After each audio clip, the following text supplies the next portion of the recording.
Eu quero continuar a comunicar algo que o Senhor tem feito. Tem falado neste tempo sobre o sermão profético. Mateus capítulo 25.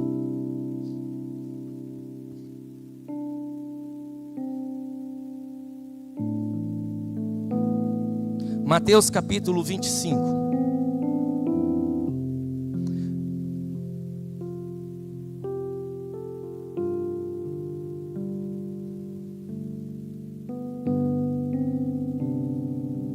Não por constrangimento, queridos, mas eu só gostaria de ter uma ideia de quantos aqui estão acompanhando essa série de mensagens sobre o sermão profético de Mateus capítulo 24 e 25. Quem estava aqui nos últimos 2 domingos? Os últimos 2 domingos, levanta a mão. Isso, só para mim ter uma ideia, para tentar equilibrar a exposição da mensagem. Queridos, olha só, nas últimas 2 semanas nós temos falado sobre o sermão profético. Estamos falando sobre Mateus capítulo 24. Esse sermão profético eu avisei, a gente conversou aqui, vimos na palavra que Jesus ele buscou responder 3 perguntas dos discípulos. E Jesus fala de coisas que aconteceriam naqueles dias e coisas que aconteceriam para os finais dos dias. Aí ele estava se referindo à era, não somente nos dias dele, não somente à geração dele, mas a respeito de eras. Você vai ver Jesus falando a respeito disso no capítulo 24. Expomos aqui o capítulo 24 sobre a questão das guerras, dos movimentos geopolíticos que têm acontecido sobre a terra. Falamos aqui sobre o as informações que Jesus passou, né? Sobre o que viria para frente, não somente naqueles dias dele. Aí eu avisei, 70 depois de Cristo, houve a derrubada do templo, ok? E dali em diante, naqueles dias, aconteceram muitas coisas de fome, de peste, mas outras coisas ficaram para os últimos dias das eras. E é sobre isso que nós estamos falando. Não quero entrar na questão, no contexto histórico dos dias da igreja primitiva. O que aconteceu? Muita coisa do que ele fala aqui, ele mesmo, a resposta que ele dá aos discípulos era sobre coisas que aconteceriam naqueles dias e coisas que aconteceriam nos fins dos dias. Parte desse sermão profético aconteceram na geração de Jesus e parte é o que nós estamos esperando acontecer. Amém? Todo cristão precisa acreditar na palavra do Senhor. Quem crê aqui que a Bíblia é a palavra do Senhor, levanta a mão. Aleluia.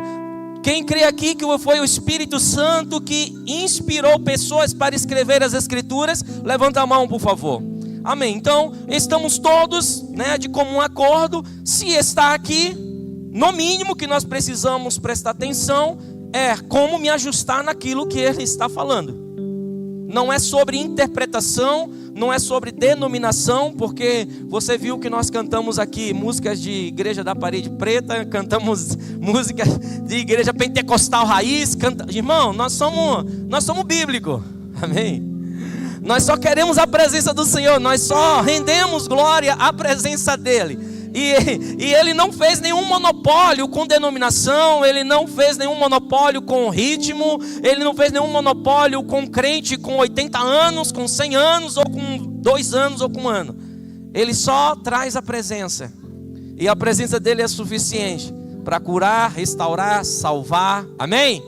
Nos libertar. Isso é suficiente, irmãos, amém? Então assim, a palavra do Senhor nos fala em Mateus, a partir de Mateus capítulo 24, Jesus ele expõe essas questões do sermão profético, e eu quero cooperar com aquilo que o Espírito Santo de Deus está fazendo aqui nessa noite, na minha vida e na sua vida. Em primeiro lugar, nós vimos aqui, Jesus passou todas as informações sobre o que viria pela frente. 2 domingos atrás, nós falamos sobre isso, falamos sobre a grande tribulação, falamos sobre a profanação que aconteceria. Tá? Alguns dizem que já aconteceu, né, houve sacrifícios, houve banalização no templo nos dias que derrubaram o templo ali, 70 depois de Cristo. E também há algumas referências que essa banalização ou profanação acontecerá para frente. Porém, Jesus anuncia isso. Jesus também denuncia a estratégia do adversário. No capítulo 24, nós podemos ver que Jesus, além de comunicar o que aconteceria naqueles dias aos seus discípulos, ele também fala a respeito da estratégia do adversário de nos deixar desconectado com o tempo. Jesus denuncia algo que eu conversei aqui também com vocês, falando sobre os cristãos estão nas igrejas sentados, ouvindo a palavra, cantando, dando glória a Deus, mas estamos com a mente há 2.000 anos atrás, 4.000 anos atrás, atrasado.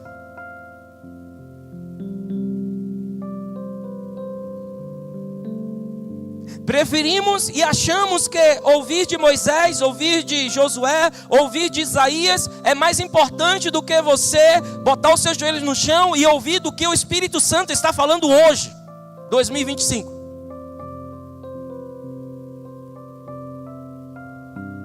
Existe uma tábua cronológica para nós, como igreja. É maravilhoso ouvirmos a história de Moisés, lindo, maravilhoso, irmãos. Homem de Deus. Elias, homem de Deus. Davi, homem de Deus. Isaías, homem de Deus.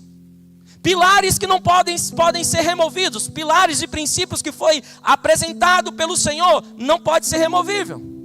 Porém, precisamos compreender que há um tempo, e a igreja, ela está debaixo de uma era, de um tempo chamado o tempo do Cristo. O que Cristo está fazendo hoje? O que Jesus, a mensagem do Cordeiro está falando hoje para a igreja, para a sociedade, para a sua comunidade, para a sua casa? Às vezes pegamos as leis de Moisés, as leis. E outro dia eu estava num discipulado, eu estava falando, rapaz, parece esquizofrenia do crente querer viver graça obedecendo a lei. É esquizofrenia, irmão, é loucura. Não faz sentido. E alguém precisa dizer isso para você. Não tem como você viver em cima dos ensinamentos de Moisés e dizer que você aceitou a Jesus como Senhor e Salvador da sua vida. Não há como. Moisés apontava para Jesus. Elias apontava para Jesus. Davi apontava para Jesus. A igreja quer apontar para trás. A igreja quer sinalizar para trás. A igreja precisa sinalizar para a cruz, para Cristo Jesus. A mesma convergência que os homens e mulheres de Deus no Antigo Testamento fizeram. Há uma direção, há um destino para a igreja. Jesus manifestar aquilo que Cristo disse, aquilo que Cristo falou sobre mim e sobre você. Ele denunciou a estratégia do adversário de nos desconectar com o tempo.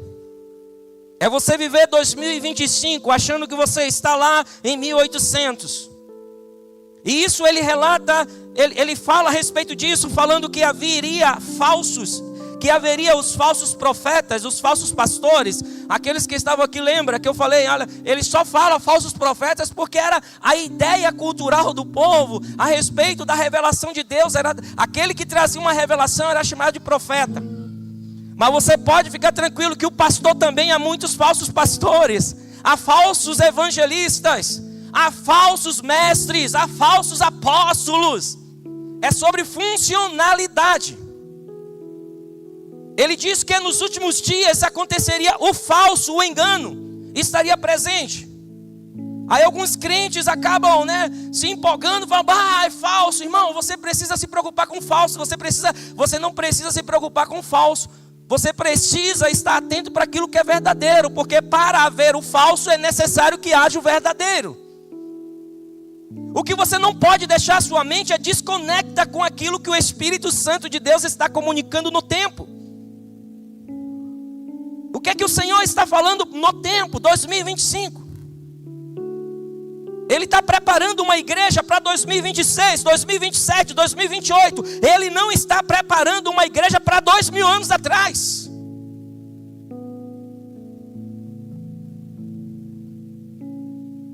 E quando ele fala de engano, quando ele fala do falso, você precisa levar em consideração que João, lembra que eu disse que os 4 evangelistas vai falar sobre esse sermão profético. Mateus vai falar aqui no capítulo 24 e 25. Marcos vai falar, Lucas vai falar. João, no livro de João, não vai falar nada. Por quê, pastor? Porque Jesus pega João e faz ele escrever um livro específico só sobre o sermão profético. Que livro é esse? Que livro é esse? Isso. Todos esses aí vêm nos estudos de terça-feira. Bênção de Deus. O livro de Apocalipse. É o mesmo relato, é a mesma mensagem do sermão profético. Por isso que no livro de João você não vai encontrar o sermão profético, porque Jesus pega ele e faz ele escrever um livro sobre isso. Aí João vai chamar a atenção nesse anunciar sobre os últimos dias, vai chamar a atenção sobre 3 doutrinas, que é o que os outros evangelistas falam a respeito do engano e do falso. João, ele nos traz as 7 cartas às igrejas, ali no capítulo 2 e capítulo 3 de Apocalipse. Ele vai falar a respeito da doutrina de Balaão, a doutrina de Jezabel e a doutrina dos Nicolaítas. Para muitos crentes que trabalham com libertação, esta casa aqui trabalha, amém? Você que não sabe o que é isso, alinhamento espiritual. Nós deveríamos compreender que quando chega nos últimos tempos, na última era, nós não estaremos lidando com espírito. Nós vamos estar lidando com iniquidade, nós vamos estar lidando com doutrinas que cauterizaram a mente das pessoas. O engano, o falso, ele não é expressado mais nos últimos dias, através de o espírito de Jezabel, o espírito de Balaão, o espírito disso. Não. É sobre a doutrina, quer dizer, a forma funcional, ensinada, passada de líderes para outros. É ensino. Isso em Apocalipse está claro. Apocalipse capítulo 2, verso 20. Apocalipse 2, 14. Vai falar, vocês precisam cuidar com a doutrina de Jezabel. Vocês precisam cuidar com a doutrina de Balaão. Quem foi Balaão? O homem que ouvia Deus, só que ele queria fazer a vontade dele. Às vezes a pessoa fala, Balaão ouvia o diabo. Balaão era o cara que parecia, queria. Não, ele ouvia Deus. Ele tinha a funcionalidade certa. Ele tinha um dom profético. Balaão é aquele cara que estava em cima da mula, lembra disso? Que ia amaldiçoar Israel e chegou no caminho, o anjo apareceu e ele não deixou ele ir. Lembra? Que ele briga com a mula. Lembra disso? Que a mula fala com ele. É isso, é aquele cara lá. Aquele cara ouvia Deus, Deus falava com ele. Então quando nós falamos de engano nos últimos dias, não é pessoas que estão se comunicando com o diabo.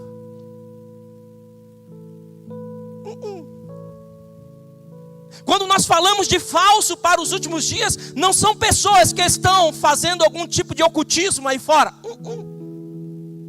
Não.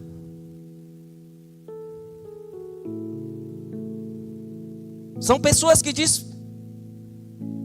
simplesmente desconsiderar os princípios e valores do eterno para colocar suas vontades e seus desejos na funcionalidade do reino. Foi isso que Balaão fez, conselho para que o povo perecesse. Todo conselho que um líder, todo conselho que uma igreja dá a pessoas que levem elas para longe de Jesus, elas vão perecer. Todo conselho que você recebe, que você sai de Jesus Cristo, que você simplesmente se distancia daquele que pode todas as coisas, Cristo Jesus, você vai perecer. Este é o ensino de Balaão. O ensino dos Nicolaítas. Ele fala, cuidado, presunção. Os ensinos de Jezabel, esse é mais conhecido nas igrejas. Controle, manipulação. Cuidado. Isso tudo está dentro do contexto de últimos dias, da última era. E é ensino, irmãos. Aprenda a lidar com isso. Ensino você tem que lidar na sua mente, amém? Não adianta você repreender algo que você aprendeu. E é uma advertência que o Senhor faz a duas igrejas específicas em Apocalipse capítulo 2. E o Senhor fala, cuidado com o que você aprendeu, porque pode estar te tirando daquele que deve ser o centro, Jesus.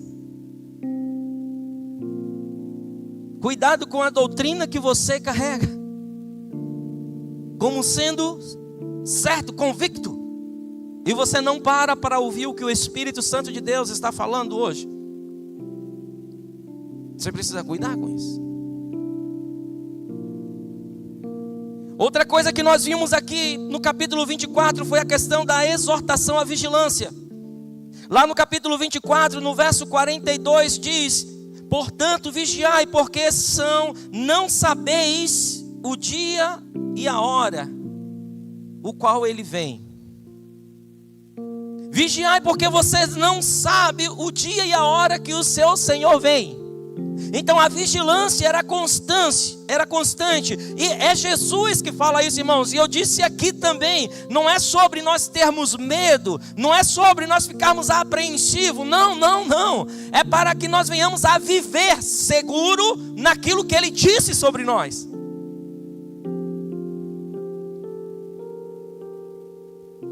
Aí no verso 25, no final do verso 24 para o capítulo 25, ele faz uma transição. Parece que no verso 24, no capítulo 24, até o verso 44, ele está falando de forma genérica, de forma geral. Quando chega no final, a partir do verso 45 em diante do capítulo 24, ele transiciona isso para algo mais específico. Que aqui, no contexto que Jesus descreve, é Jesus que escreve, Jesus que fala essas coisas. Não é uma interpretação nossa de hoje. Jesus ele fala isso e Mateus escreve. Marcos escreve. Lucas escreve. João escreve. Os quatro escrevem a mesma coisa que Jesus fala. E Jesus nos parece que ele faz uma transição entre o capítulo 24 e o capítulo 25. Ele vem agora para algo mais específico que ele chama de servos. Que na verdade eu trouxe aqui semana passada, que essa palavra ela precisa ser encarada como mordomo. É melhor interpretada no contexto geral. Algumas versões você vai ter ela como mordomo. O bom mordomo, ele chama do bom servo. Ele fala que aí ele traz a mensagem agora para os seus discípulos, os bons mordomos.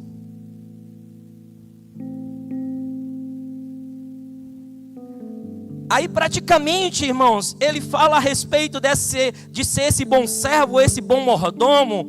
Ele fala, olha, esse bom mordomo, se ele compreende aquilo, ele respeita aquilo que o seu Senhor pediu para ele fazer, que o seu Senhor confiou a ele o que deveria ser feito.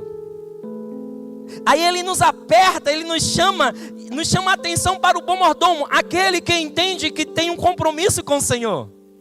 Porque até então estava todo mundo na mesma jogada, todo mundo no mesmo barco. Até o versículo 40, até o versículo 44, está todo mundo igual. Ele está falando geral. A partir do versículo 45, ele começa a falar, olha, agora existe um povo, existe alguns que são bons mordomos, que são servos bons, que o seu Senhor creditou, confiou nele alguma coisa. E isso, ele, a partir dali, ele vai começar a exemplificar, a ilustrar isto, praticamente desenhando com as próximas duas parábolas. Com as parábolas, com a parábola das 10 virgens e a parábola dos talentos. Aqui no final do versículo 24, do capítulo 24, ele está chamando a atenção para todo aquele que recebeu um dom, uma habilidade, um talento, que recebeu algo, um compromisso, que firmou um compromisso com o Senhor, com a presença dEle.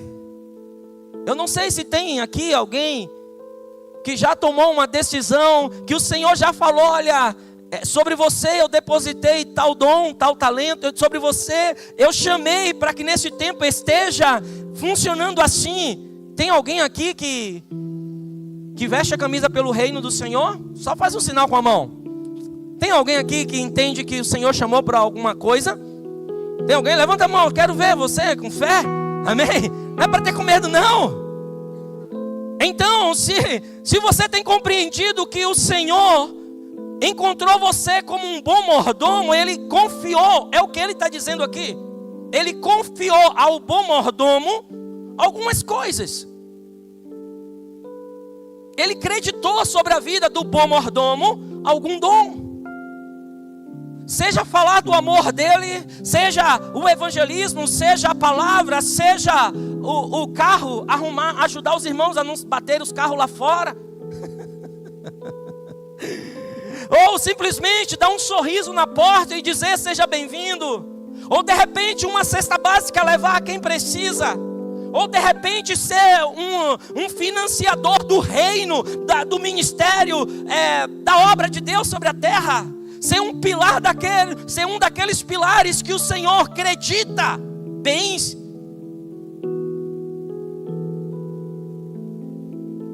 Eu acho que aqui tem bastante gente que o Senhor confiou de repente o dom de orar, da fé, do conhecimento, sabedoria, o dom do louvor, da música, da adoração. Tem gente aqui, amados, assim, que Deus já confiou, você já sabe que Ele confiou. Aí é sobre estes que Ele vai falar, Ele vai transicionar agora, Ele vai dizer, olha, os bons mordomos, essa turma, esses que entende que recebeu de mim, precisa também, esses serão bem-aventurados quando eu voltar e encontrar eles neste lugar.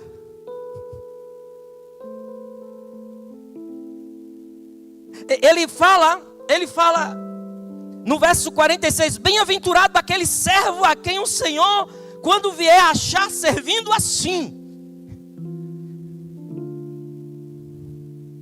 Não é aquele servo que sempre está inventando alguma dúvida. Você sabe que nós somos tão, né, que nós inventamos dúvidas para a gente justificar aquilo que deveríamos estar fazendo e não estamos fazendo.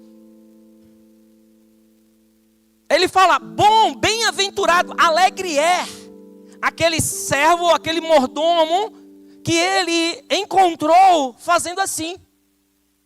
Porque ele diz, eu vou retribuir, vai ser dono de todos os meus bens. Mas por que ele não está chamando de filho, amados?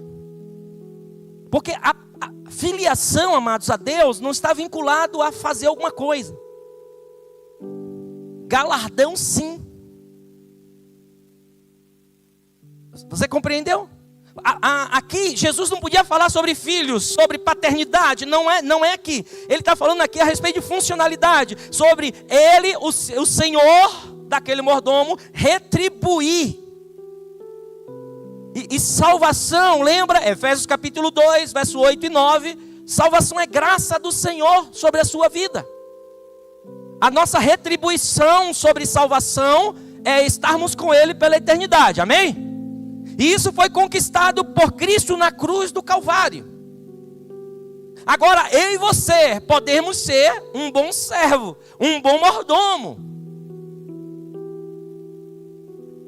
Ele transiciona isso, irmãos, ilustrando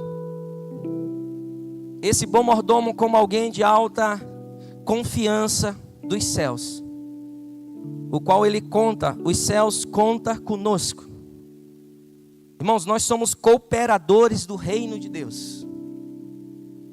Por mais que entendemos que o Senhor Ele é soberano, amém? Deus Ele vai fazer, irmãos, Ele vai fazer, amém?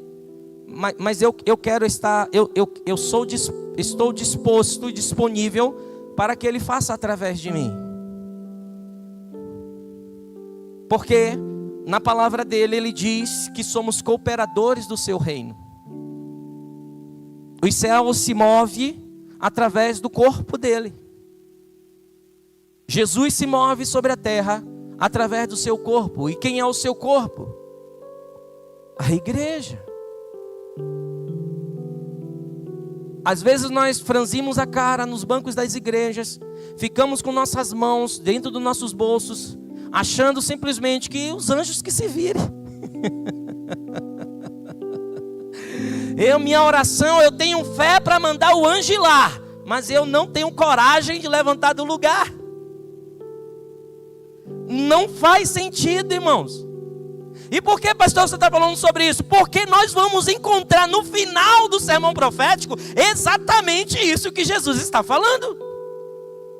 Não faz sentido você ficar 2 horas orando por alguém, para que o Senhor envie um anjo lá, do outro lado da sua rua, e você não ter coragem de sair, levantar do seu sofá e alcançar alguma coisa para aquele que está precisando do outro lado da rua. Não faz sentido nenhum. Para o evangelho que impacta, para o evangelho que transforma, para o evangelho do reino de Deus, para o evangelho do Cristo. Não faz sentido, irmãos. Na parábola das 10 virgens nós vamos encontrar esta realidade, uma realidade o qual Jesus busca. Irmão, se a gente fosse aqui entrar no questão do nosso xaramanai, eu amo demais, né? Irmão, assim, ó, se tem uma pessoa que gosta de xaramanai, esse cara sou eu. Gosto demais, irmão, gosto de chorar, gosto de me jogar, gosto de pular. Irmão, gosto, amo demais, irmãos. Mas precisa estar na direção do Senhor e precisa estar alinhado com aquilo que o Senhor disse. E aí muitas vezes a gente vai ler a parábola das 10 virgens, a gente fica criando chifre na cabeça de cavalo. A gente fica querendo saber a qualidade do óleo. Meu Deus, maná. E a gente fica inventando um monte de coisa. O óleo era o óleo extra virgem, tinha que ser da videira tal, que estava lá em Jerusalém, em tal lugar. Irmão, a parábola das 10 virgens é sobre sensatez e insensatez, prudência e imprudência. Ponto. Não é sobre o óleo, não é sobre o tipo de óleo, o tipo da lamparina, a lamparina maior, a lamparina menor, porque uma tinha um vaso que carregava e aquele vaso fazia conexão com não sei o quê, porque o anjo me mostrou. Você precisa ler a Bíblia. Você precisa ler a Bíblia no nome de Jesus. Eu creio em tudo isso, irmão, creio em anjos, está cheio de anjos aqui, irmão, vocês não têm ideia. Está cheio de anjos aqui, irmãos. Não é sobre não crer nos anjos, não é sobre não crer no sobrenatural, não é sobre não crer naquilo que o Senhor quer fazer, Ele está fazendo. Só que a gente precisa trazer clareza. A gente não pode querer criar chifre em lugares que não faz. Aqui é sobre prudência e imprudência. E os crentes, cada vez mais que passam os tempos, mais próximos chegamos de Cristo, mais próximos chegamos dos últimos dias, nos tornamos mais imprudentes. Levamos a vida como se não houvesse o amanhã. Em relação à preparação, à vigilância, à consciência de que é o meu papel, o meu chamado, aquilo que o Senhor confiou em mim, confiou a mim, um dia eu prestarei conta. Prestarei conta ao meu Senhor. Os talentos que Ele colocou sobre a sua vida, os dons que Ele colocou sobre a tua vida, a palavra que você carrega, um dia nós estaremos na frente do nosso Senhor. Você carrega poder dentro de você. Você carrega o poder do Espírito Santo para manifestar cura, manifestar milagres, para levar uma palavra de acolhimento, uma palavra de reconciliação. E nós levamos a vida de forma imprudente. É sobre isso a parábola das 10 virgens. É sobre preparação, é sobre você prestar atenção, ser prudente. A imprudência, a insensatez, as 5 que foram insensatas, elas foram totalmente imprudentes, elas abandonaram o planejamento de vida, negligenciaram a vida espiritual. Elas simplesmente não priorizaram aquilo que de fato era necessário para aquilo que de fato elas estavam ali. Elas eram a noiva. Não priorizaram o reino de Deus. Ô irmãos, nós conseguimos botar na nossa agenda tantas coisas, querido. Conseguimos botar tanta coisa. Conseguimos botar futebol, aniversário, isso e aquilo outro, shopping, cinema. Mas para colocar, para poder aprender o que o Senhor está fazendo no tempo, a gente não tem tempo. Não tem tempo.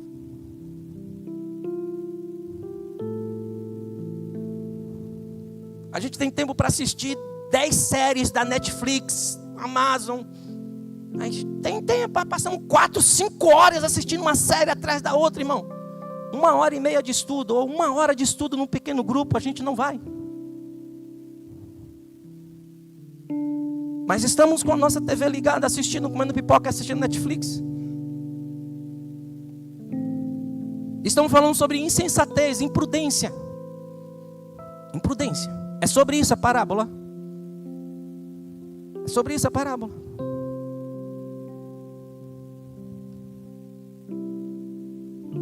Aí ele vai chamar a atenção no final. Não vivam uma vida de insensatez. Coloque na sua agenda a prioridade. Reino de Deus. Se você carrega um dom, se você carrega uma palavra, se você carrega uma cura, se Deus já te curou, você pode ter certeza que você tem autoridade para liberar uma palavra de cura sobre a vida de alguém. Se a sua família foi restaurada, você tem autoridade, você recebeu do Senhor legitimidade de crer, de confiar de que o Senhor pode fazer na vida do outro. E se você não aconteceu nada na sua vida, eu vou te dizer, podemos orar por você nessa noite e você recebeu o dom de fé. E mesmo sem acontecer nada na sua vida, você vai liberar uma palavra de mudança sobre a vida de alguém. Esse é o evangelho, irmãos.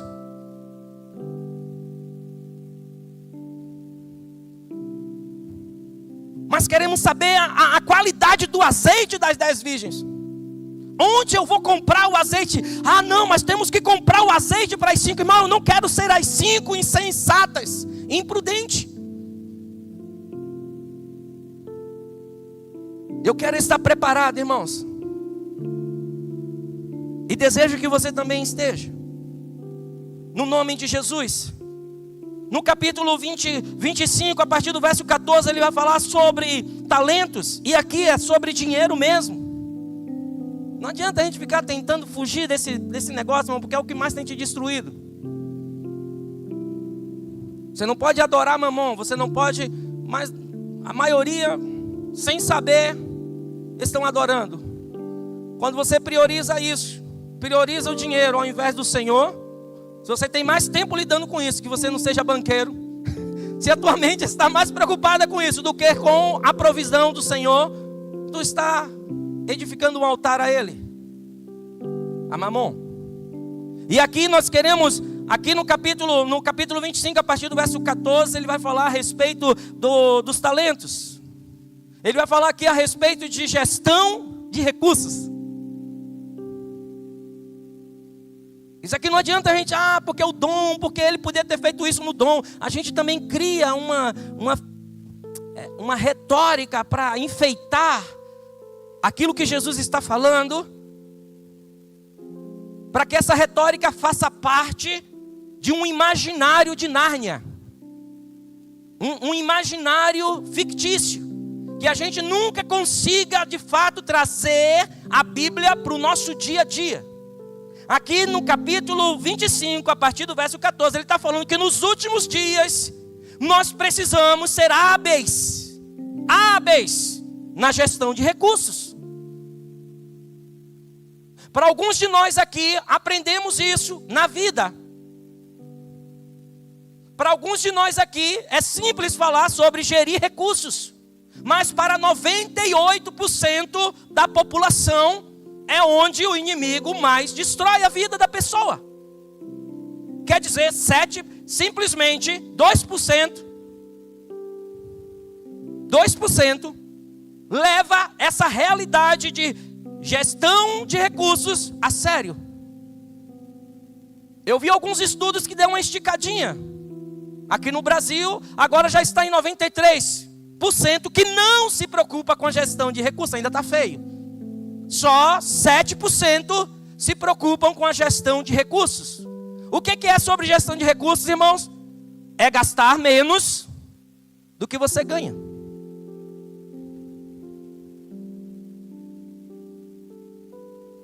É fazer valer aquilo que você recebeu. E quem deu a você? Quem deu a você? Quem? É Deus. Na parábola dos talentos ele está falando a respeito disso. E a gente quer enflorar, a gente quer criar uma história muito espiritual para falar sobre algo prático que Jesus está falando. Se vocês não cuidarem da vida de vocês nos últimos dias, vocês serão como todo o resto. Se vocês não prestarem atenção, se vocês não aprenderem, não trazerem para a planilha, se vocês não colocarem no papel, se vocês não observarem aonde que vocês estão se perdendo, nos últimos tempos, nos últimos dias, o engano vai vencer sobre você. E isso você vai ver ele deixando isso bem claro sobre gestão de recursos. Sabe o que seria um talento naqueles dias? Seria 6.000 denários. Isso se referia a 20 anos de trabalho braçal. Daria mais ou menos hoje, a depender da diária, uns 600 mil reais. Era um talento, valia um talento.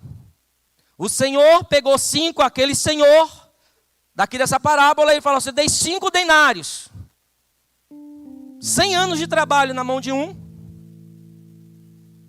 Eu dei 2 denários, 40 anos de trabalho na mão do outro. E dei 1 denário, 20 anos de trabalho na mão do outro. Aquele que recebeu 5, geriu o recurso, multiplicou o recurso. E quando o seu senhor retornou, ele tinha mais 5. O Senhor chama ele de quê? Gente, isso aqui não é interpretação, coach não. É Jesus falando, irmão, no nome de Jesus. No nome de Jesus. Pega essa parte aí, bota na sua... Abre ela, deixa na sua mesa. Ao invés de ter outros quadros, bota isso aqui, começa a ler.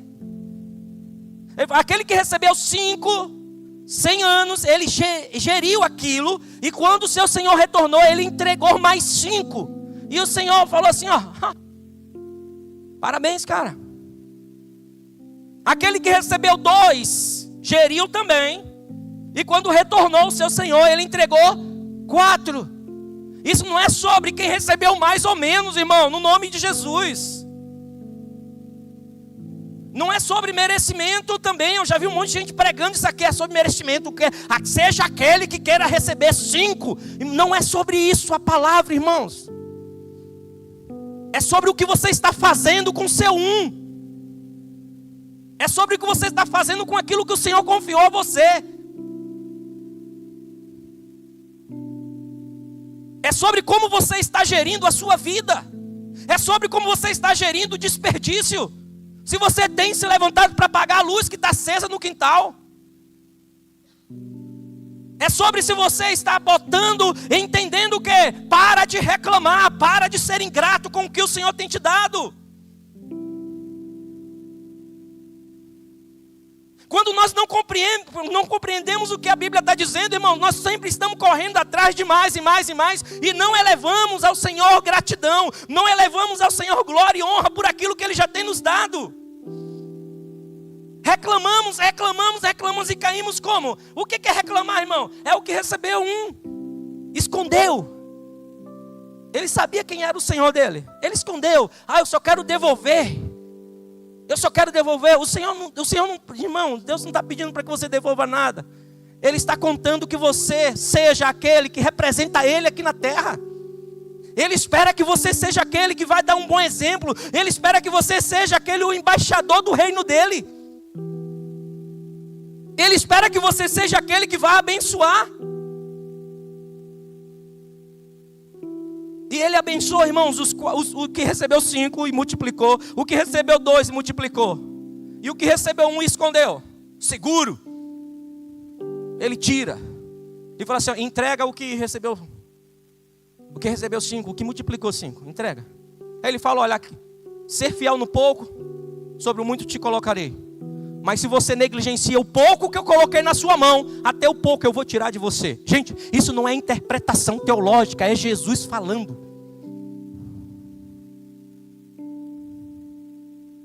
É Jesus falando. Se você é fiel no pouco, eu vou colocar, quero pouco, era os 5, era os 2 que ele colocou na mão.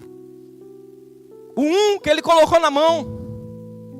Seja fiel nisso. O que é ser fiel nesse contexto? Saiba para onde é que está indo, coloque no papel, não desperdice. Pare de ser ingrato, pare de reclamar, pare de falar que, se eu tivesse isso, se eu tivesse aquilo, faça com o que você tem. Se eu começar a receber 10 salários mínimos, eu vou ofertar nisso, eu vou ofertar naquilo, nunca você vai receber.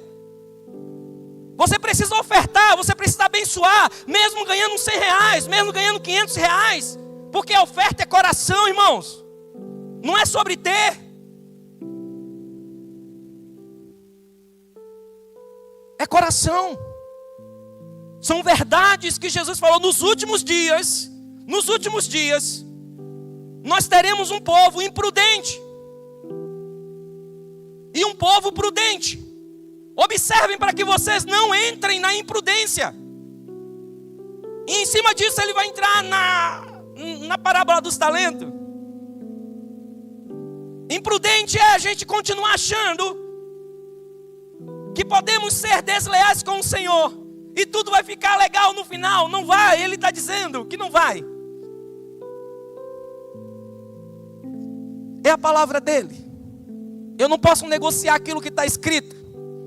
Posso até fazer coraçãozinho para você, mas preciso falar o que está escrito. Posso até te dar um abraço, posso te chorar junto com você, mas eu não posso negociar aquilo que está escrito. Posso até comer um X com você, mas eu não posso negociar o que está escrito. Sedes fiéis no pouco. A promessa é Ele que faz. Sobre muito eu colocarei você. E aí, para nós caminharmos para o nosso final, aí ele vai falar sobre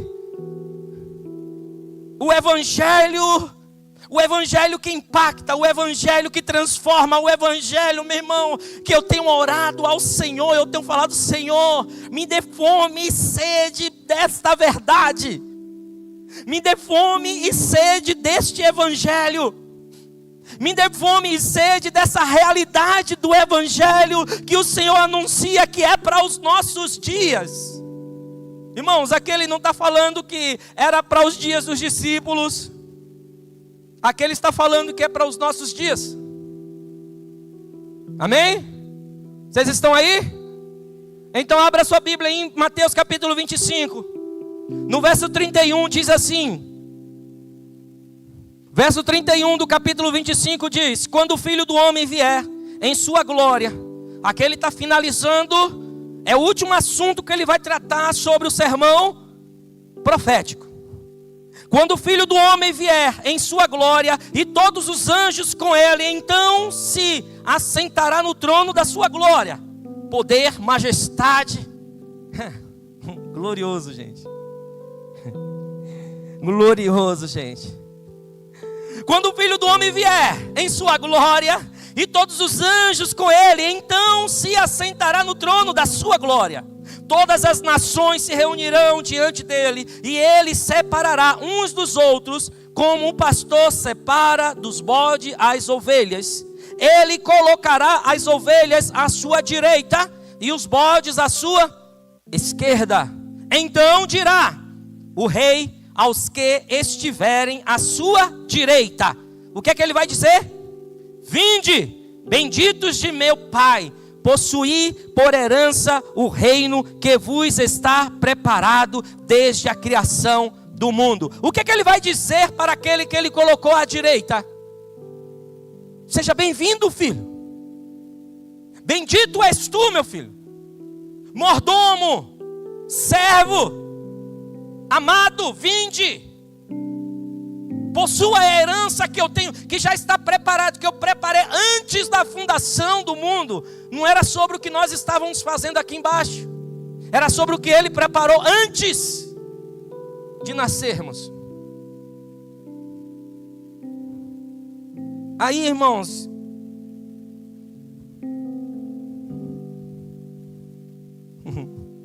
aí começa o negócio a apertar. Porque ele é claro em dizer o seguinte: Jesus, não é Strong, não é Hernandes Dias Lopes, não é outros interpretadores das escrituras, não, Jesus falando. Pois tive fome, e me destes, tive sede, e me destes, era estrangeiro, e me acolhestes. Estava nu, e me vestistes. Estive enfermo, e cuidastes de mim. Preso, e me visitastes.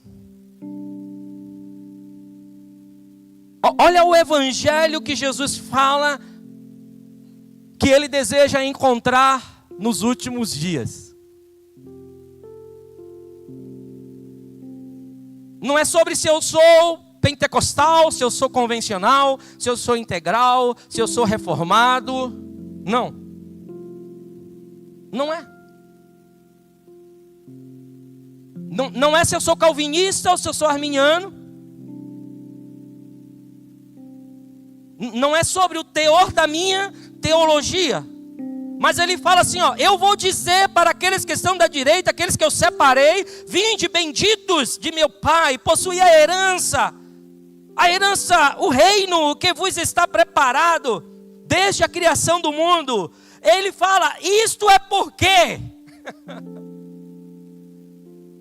Isto é por quê, irmãos?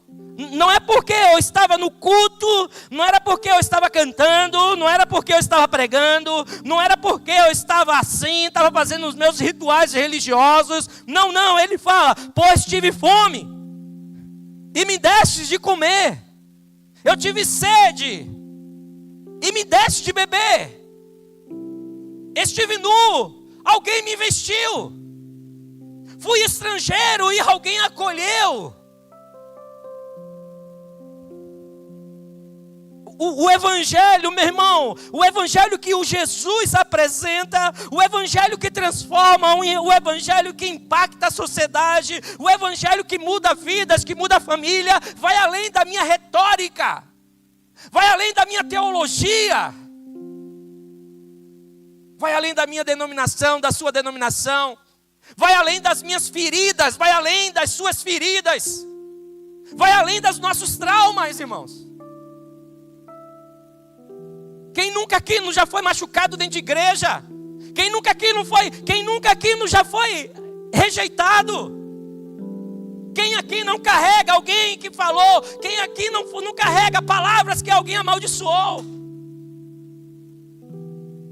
O evangelho que transforma, o evangelho que Jesus fala, que deseja encontrar em nós é prontidão, disponibilidade, verdade em expressão. Eu tive fome e alguém estava ali me dando de comer, cara.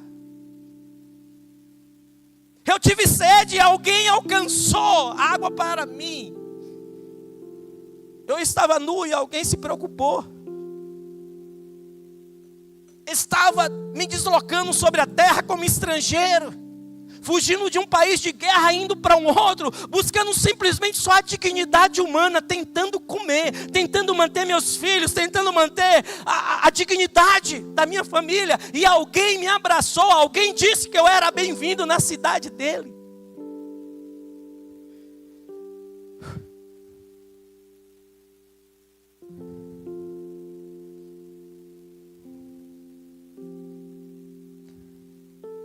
Será que esse é o nosso sentimento?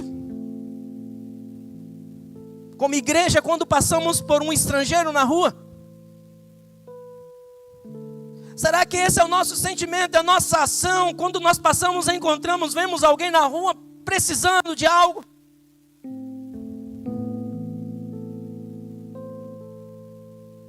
Quando nós ouvimos falar aqui do Ministério de Assistência Social, que todas as segundas-feiras entrega em torno de 60 ou 80 marmitex na rua, alguns irmãos com a língua muito grande. Não resolve, isso aí é enxugar gelo. Não, irmão, isso não é sobre enxugar gelo, isso é sobre a aplicação do Evangelho. É porque você não lê o que está escrito. Quando você vê as mulheres aqui na casa reunindo, as mulheres ajudando, a equipe ajudando a assistência social, pegando roupa, colhendo roupa na sua casa. Muitas vezes o pastor com sacolinhas de roupa no carro trazendo para que elas possam separar, possam cuidar, possam abençoar vidas. Irmão, isso não é sobre arrecadar dinheiro não, irmão. Isso é sobre o Evangelho.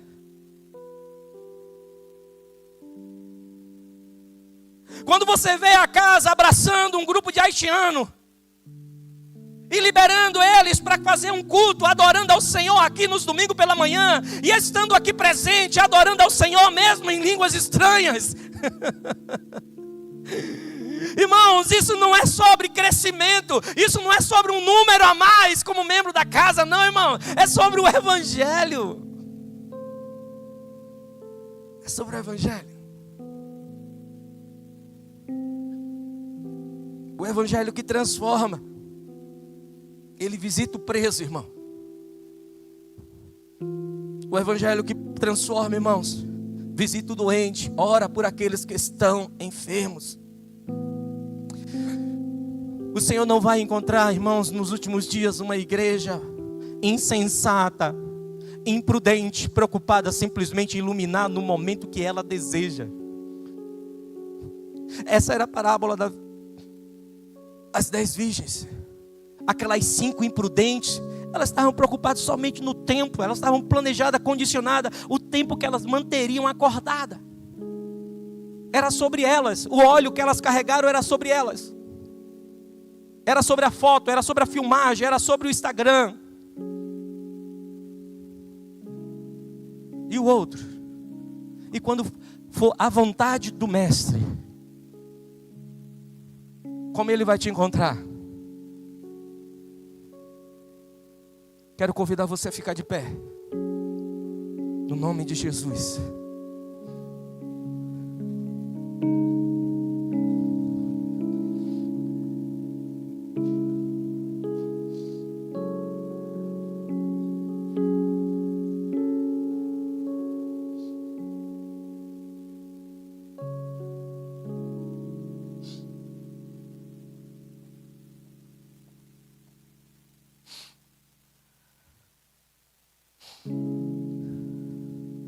Da mesma forma, Ele falou para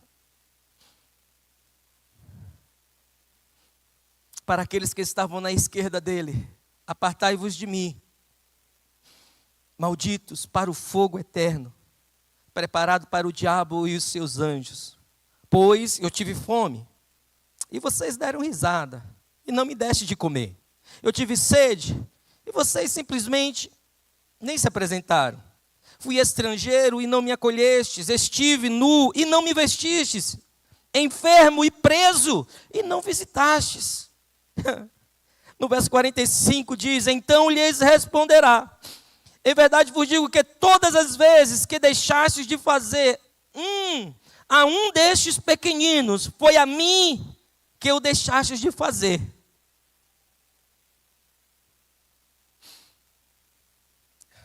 Você pode estar muito feliz, irmãos, com todas as bênçãos que Deus tem te dado. E temos orado para isso mesmo. Temos clamado ao Senhor para que o Senhor derrame cada vez mais sobre a sua vida. Que o seu celeiro seja transbordante. Mas não esqueça do Evangelho. Não esqueça do Evangelho. Você pode falar, pastor, o meu ainda não transbordou. Começa a agradecer ao Senhor que você vai ver que o seu está transbordante.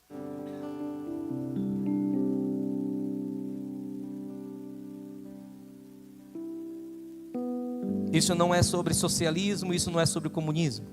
Isso não é sobre direita e sobre esquerda. Isso não é sobre liberalismo ou neoliberalismo. Isso é sobre o Evangelho do Cristo. O Evangelho do Cristo me leva a estender as mãos. O Evangelho do Cristo me leva a pensar nos negócios dos céus, nas coisas do coração do Pai. Podemos funcionar aqui, irmãos, bonitinho, como um relógio, lindo. Até farda podemos usar. Podemos estar aqui lindos, maravilhosos, ter tudo organizado, como uma boa casa, planejado. Isso é maravilhoso, irmãos. Mas não podemos deixar o Evangelho. Que o Evangelho não vai mudar. Jesus iniciou falando no capítulo 24: passarás os céus e a terra, mas a minha palavra não vai passar. E ele finaliza no capítulo 25 falando: olha, eu avisei tudo a vocês. Eu avisei o que vai acontecer, avisei como é que vai estar a terra naqueles dias. Mas existe uma maneira dos meus filhos, existe uma maneira dos meus mordomos, existe uma maneira dos meus servos fiéis receberem a herança. E esta maneira é: eu tive fome e me desse de comer. Eu tive sede e me desse de beber. Estive nu e me vestistes. Estive preso e visitastes.